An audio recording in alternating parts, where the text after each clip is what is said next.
Good morning. I've always been a bit envious of Stephen Clark, as many of us are, because when it's capital campaign time, he's got this wonderful hard hat he puts on when he comes up here. And I think he actually has a box for it too. He carries it around it, and everybody knows it's capital campaign time.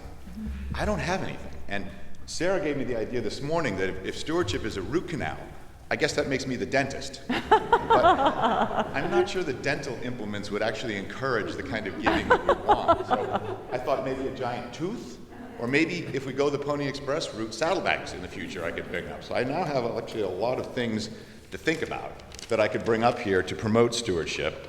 But I'll need some time to actually process that. If anyone does have ideas, please feel free to reach out and let me know.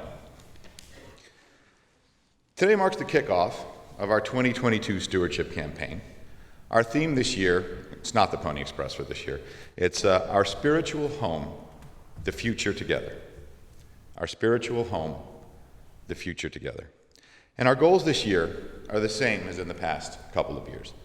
Our goal is 300 pledges and about $1 million for the budget. So that's what we're going for once again.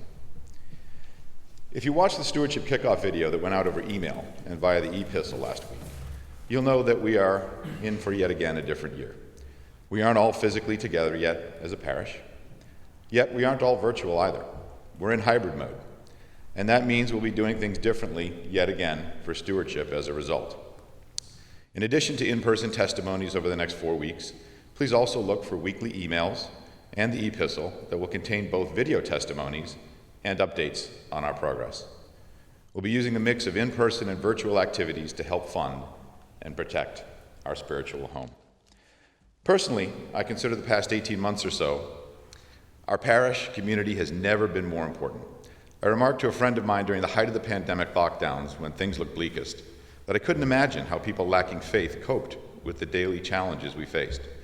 I know I leaned on my faith every day, frankly sometimes several times a day, to get through. I also learned to cherish our Zoom weekly gatherings for church. While not as fulfilling as actually being present in our sanctuary, I did feel that we remained connected as a parish, which was emotionally reassuring. And we were even able to make new friends at St. Michael's in Holliston, which allowed us to increase our community and get more wonderful exposure to Sarah Robbins-Cole, who is thankfully with us today.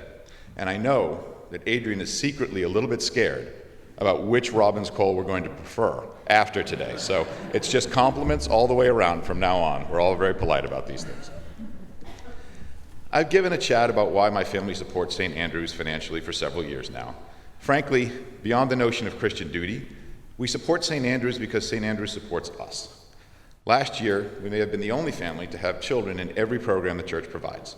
Church school, junior choir, Rite 13, confirmation class, and youth group.